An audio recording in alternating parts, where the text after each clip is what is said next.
them other girls have to stand in line, oh. You tell me say they go watch how we slow wine, oh. Oh, you say you want to take control.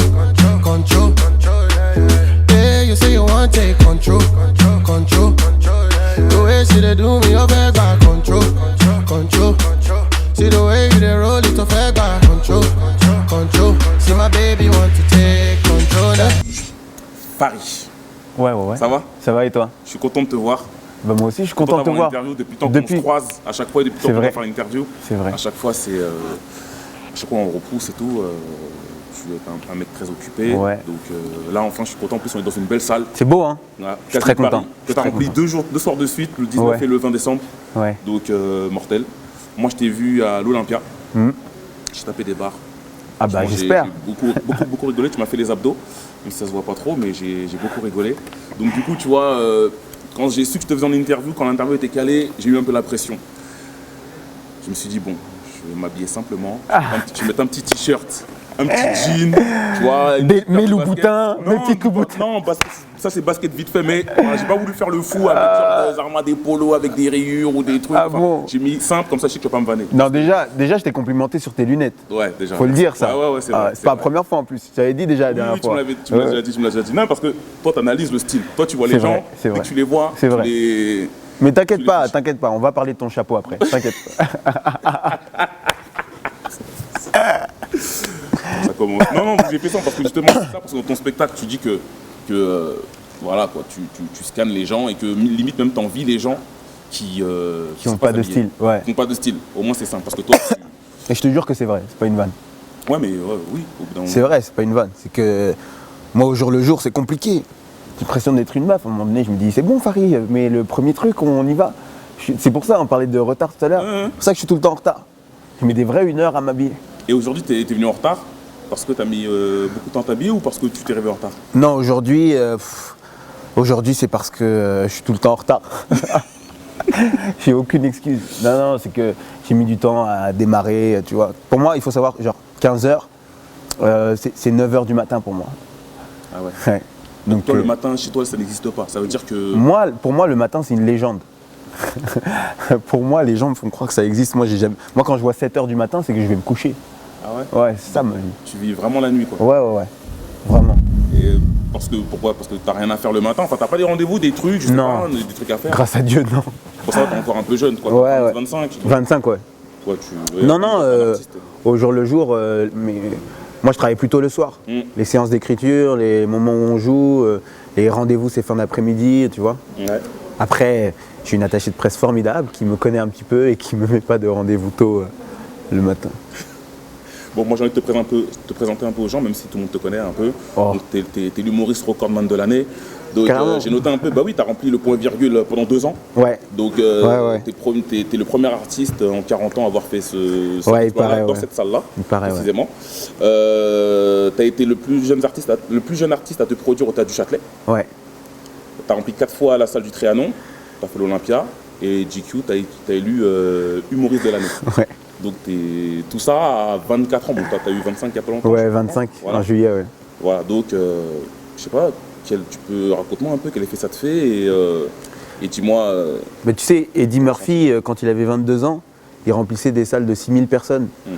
Donc ça va, je suis loin de ça encore. Non, tu sais, en vrai, c'est un truc qui a évolué avec le temps et ça s'est fait vraiment au jour le jour. Les gens ont l'impression, parce que tu sais, quand les gens ils te découvrent, d'un coup, 1 an après, ils voient qu'il se passe plein de choses, mais toutes ces choses-là, il y a 6 ans de travail avant ça, tu vois. Et ça s'est vraiment fait au compte-gouttes, petit à petit. C'est des rencontres, c'est du travail qu'on a fait, qui a été étalé sur plusieurs années. Et tu vois, il y a eu vraiment des échéances. Il y a eu le point virgule, il y a eu le Comedy Club, il y a eu ma rencontre avec Kader Aoun, il y a mon producteur, il y a eu la vidéo après que je sois parti à Montréal où je parle de l'iPhone, tu vois. C'est vraiment, ça a vraiment été des petites étapes et chaque étape a servi l'autre et ça fait un effet. Tu vois la grosse boule à la fin, mais ça part d'un tout petit flocon, tu vois, qui s'est joint à un autre flocon et c'est comme ça depuis des années. Donc, mais c'est vrai que j'ai pas beaucoup eu de remparts. Grâce à Dieu, j'ai pas eu vraiment de complications. Les choses se sont déroulées comme elles devaient et et comme je rêvais qu'elle se déroule. Ouais, naturellement, déjà, parce que depuis 11 ans, tu es humoriste. Ouais, depuis 11 ans, je monte sur scène. C'est ce que tu dis, enfin, j'ai vu un peu les interviews et tout, depuis 11 ans, tu es sur scène. Ouais, à l'époque, je montais avec mon petit cousin, qui est l'une des personnes qui fait le plus rire, qui est très con, qui me fait le plus rire autour de moi. On était vraiment comme des frères petits, et on avait cette passion commune pour Jamel Debbouze, on était fous de lui. Et donc on a commencé en reprenant ses sketchs, et puis au fur et à mesure, moi j'avais commencé en reprenant l'un de ses sketchs, et vu qu'on aimait bien ça tous les deux, j'ai commencé à écrire des trucs pour nous deux, et comme ça, 2-3 fois par an, on montait sur scène tous les deux. D'accord. Depuis 2017, tu fais du 9 au 15 février, tu fais 8 représentations en 7 jours. Ouais. Donc tu commences une toute petite salle. Ouais, en fait. Au Grand Rex, tu peux expliquer un peu ce concept? En fait, l'idée c'est que c'est que des salles dans lesquelles je suis passé, à des moments différents de ma petite carrière. Et en fait, c'est que, tu vois, moi je me prétends être un petit peu dans la conversation, dans ce que je vais sur scène, dans ce que je fais sur scène, dans un peu l'intimité, dans le rapport que j'ai au public. Et l'idée c'est de voir ce spectacle-là, dans la même semaine, pouvoir le jouer devant 60 personnes dans une petite salle, devant 100, devant 200, et puis à la fin de la semaine, le jouer devant 2700, et voir le rapport d'intimité, comment il change entre 60 et 2700 personnes, tu vois. Je trouvais ça marrant que c'est un retour qu'on a souvent, on a l'impression qu'on est vraiment dans une discussion, qu'on est dans un salon, et l'idée c'est de laisser la possibilité aux gens qui me découvrent, ou qui m'ont déjà découvert, de se dire tiens, je vais aller le voir dans une salle de 100 places, ou je vais aller le voir dans une grosse salle de spectacle. Ah ouais, et donc d'où t'es venu ce concept de faire ce marathon? Je sais pas si ça a déjà été fait dans ton domaine, mais... Je sais pas si ça a déjà été fait, mais ça nous est venu parce qu'il y a une formidable jeune fille à ma prod qui s'appelle Mathilde Caron, avec qui on discute beaucoup, et on a toujours des envies de nouveautés, de se différencier, et c'est vraiment ma manière de voir mon métier, c'est d'essayer de faire quelque chose de nouveau.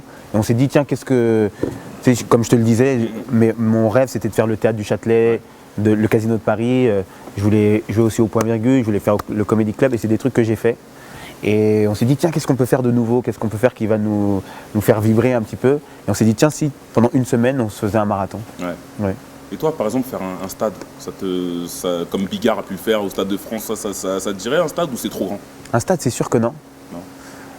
Déjà pour moi, le Grand Rex, je trouve ça déjà grand, tu vois. Après, le Grand Rex, il y a une magie dans cette salle, parce que la salle, elle est vraiment puissante, elle est belle, il y a ces 2 balcons, c'est vraiment fort. Le métier qu'on fait, il est vraiment fait pour être joué devant 300-400 personnes.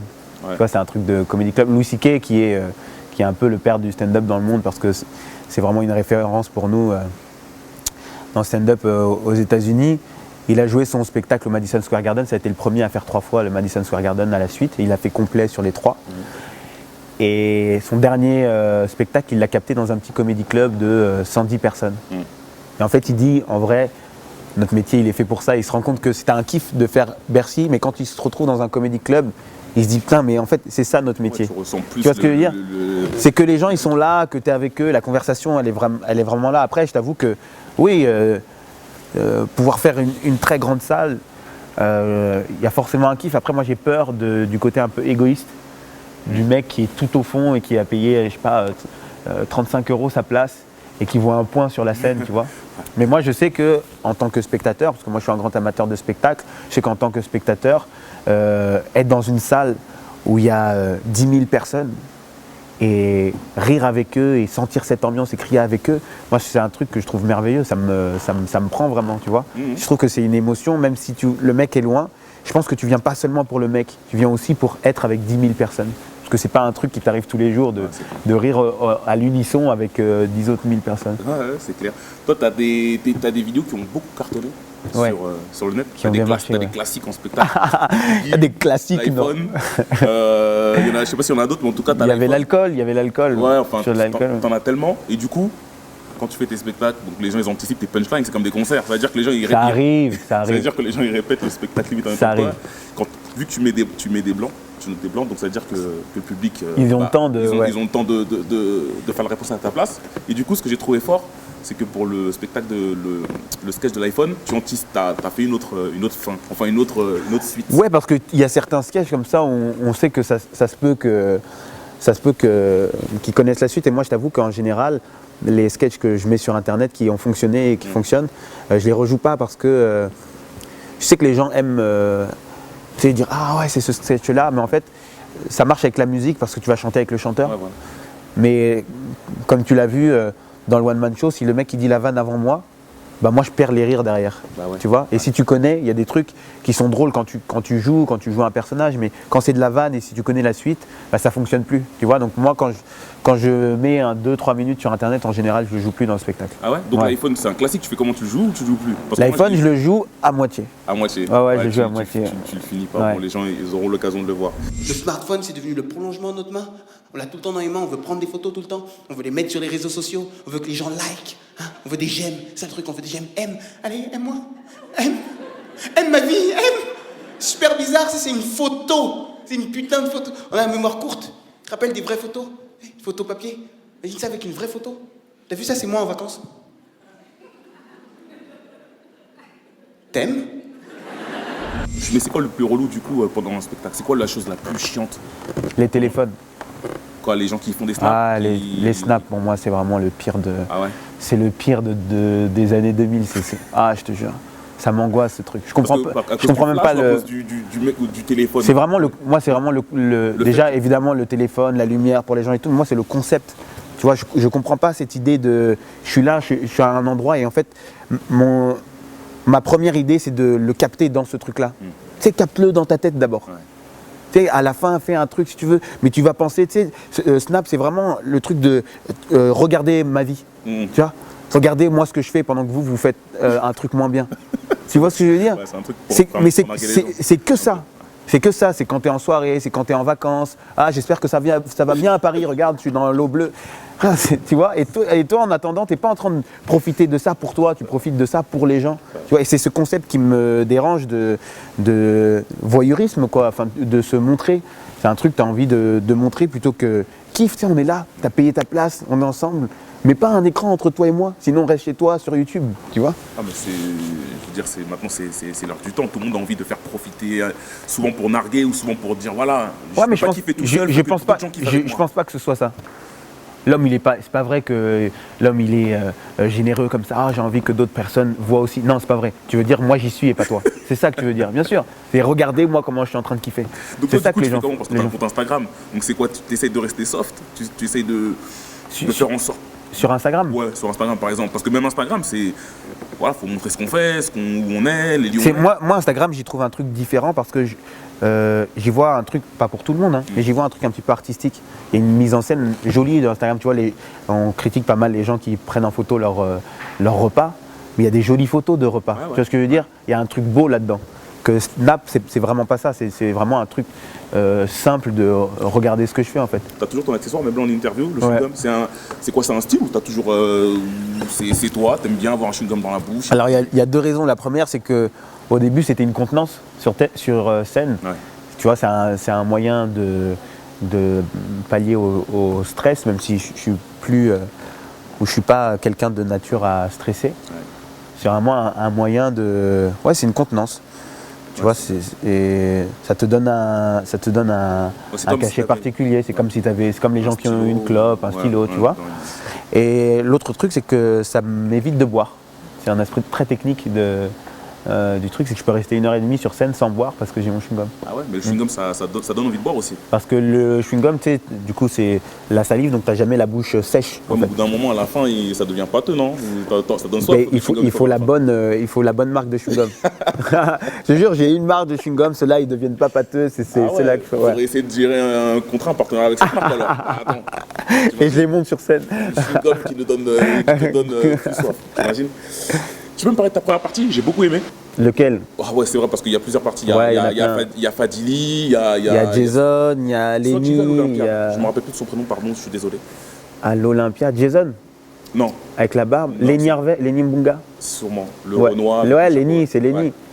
Lenny, c'est le premier humoriste que j'ai rencontré à Paris. Ok. Et je le détestais au début, parce qu'il se la raconte énormément. Pour de vrai? Ou c'est une vanne là? Non, il se la raconte. Il se la raconte, mais il le fait pas exprès. C'est une carapace qu'il a. C'est un Congolais? Mais ouais, en plus. Mais ouais, en plus. C'est un Congolais. Waouh! Putain! Il y a des caractéristiques précises comme ça. Il se la raconte. C'est un Congolais. Elle est géniale, celle-là.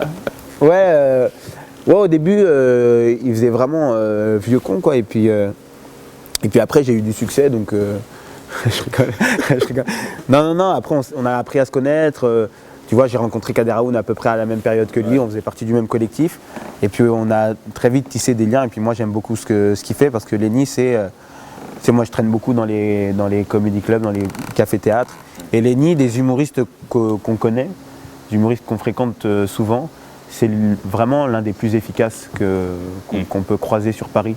C'est-à-dire que 9 fois sur 10, ça cartonne, quoi, systématiquement. Même en première partie, c'est pour ça que je l'ai toujours avec moi, c'est que je sais que quoi qu'il arrive, peu importe le public, peu importe le lieu, la salle, ça va cartonner, c'est sûr. Il est efficace. Moi, je ne le connaissais pas du tout, j'ai découvert justement à ton spectacle. Il est très efficace. J'ai bien rigolé. Il est très efficace. Ouais. Toi, tu coécris tes spectacles avec Jason Brokers. Ouais, donc, mon frère musulman. C'est bizarre parce que lui, il est humoriste, il a sa carrière, il est en plein développement et il coécrit comme avec toi. Ça veut dire qu'il donne de son temps pour t'aider à percer limite. Et du coup, bah, lui, je sais pas, peut-être que ça l'handicape. Alors il y a deux choses. La première chose, c'est que il a fait ce métier aussi parce qu'il écrit pour moi. D'accord. Donc c'est arrivé dans un deuxième temps. Ok, donc à la base, il écrit pour toi. À la base, on écrit ensemble. Okay. C'est-à-dire que tu vois, lui, son spectacle, moi j'écris avec lui aussi. Tu vois, on a écrit ensemble avec Ahmed Silla pour son spectacle. Son spectacle, on l'a écrit ensemble. On a écrit ensemble certains trucs de Fadili aussi, tu vois. Donc c'est vraiment un binôme. Et donc on a commencé... Lui, il est rentré dans l'humour, il a eu ses premiers salaires dans l'humour, et c'est une fierté pour moi de dire ça grâce à moi. Si tu vois cette vidéo, c'est... Non, c'est parce qu'on a commencé à travailler ensemble qu'il a commencé à mettre un pied dans le spectacle, et c'est aussi parce qu'on a commencé à travailler ensemble que les choses que j'ai réussi à me trouver mieux, moi, parce que tu sais, moi je suis fou amoureux de ce métier. Ouais. Okay. C'est vraiment c'est viscéral pour moi de vivre de ça. Et lui, il a eu le même, tardivement, mais il a eu le même coup de foudre, tu vois. On a la même vision des choses, et tu vois, ça fait 3 ans qu'on se côtoie quasiment H24. Lui et moi, et on s'est jamais pris la tête. Et c'est vraiment, tu vois, je dis souvent ça et on se fout de ma gueule quand je le dis, c'est vraiment une âme sœur pour moi, dans le sens où quand on s'est rencontrés, j'ai l'impression que je le connaissais déjà. Ouais. Et donc le fait d'avoir quelqu'un qui te ressemble autant et qui comprend autant ce que tu veux faire, où tu veux en venir, tes idées et tes aspirations, et ben ça t'aide à te faire confiance en toi-même et à te comprendre mieux, parce que le stand-up, c'est ça, c'est essayer de chercher en toi ce que tu vas raconter du monde extérieur. Ouais, tu comprends ? Et donc tu apprends à te connaître, tu apprends à connaître la société. Et il m'a aidé beaucoup en ça, tu vois. Il y a vraiment un déclic avant et après ma rencontre avec lui, dans mon travail. Même, tu vois, il y a plein de choses aujourd'hui que j'écris seul. Et après, lui, il va juste me dire « Ah oui, c'est bien », ou il va me dire « Ah tiens, ça, on peut rajouter ça », tu vois. Et il y a d'autres trucs qu'on va gamberger pendant des heures, et il va avoir des idées, et moi aussi. Mais il y a eu un déclic artistiquement, ça a ouvert une porte en moi artistiquement. Et je pense que... Et j'espère qu'aussi longtemps que je ferai ce métier, ce sera mon binôme. C'est cool ça, il n'y a pas de question d'ego. C'est bien, il n'y a pas d'ego mal placé, parce qu'il pourrait être limite jaloux de toi, ou peut-être pas te donner des bonnes blagues pour les garder pour lui. Parce que ça marche pas comme ça en fait, il me donne pas de blagues. Tu comprends, c'est moi qui arrive avec mon matos. Non mais il veut te rendre meilleur, il veut donner le meilleur pour toi, quoi, pour que tu deviennes. Ouais, mais lui, tu vois, plus ça marche pour moi et plus il est content. C'est qu'on est vraiment des amis. Quand tu es vraiment ami avec quelqu'un, c'est ça. Ouais, voilà, tu vois, tu veux que ça cartonne pour lui. Ouais, c'est clair.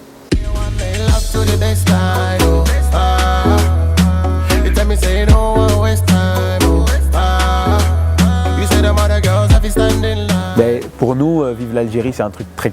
C'est culturel chez nous, tu comprends ? On a grandi avec ça. Pour moi, moi aussi je dis vive l'Algérie. Tu sais, je suis content. Oui. Moi, s'il faut, je peux porter le drapeau de l'Algérie.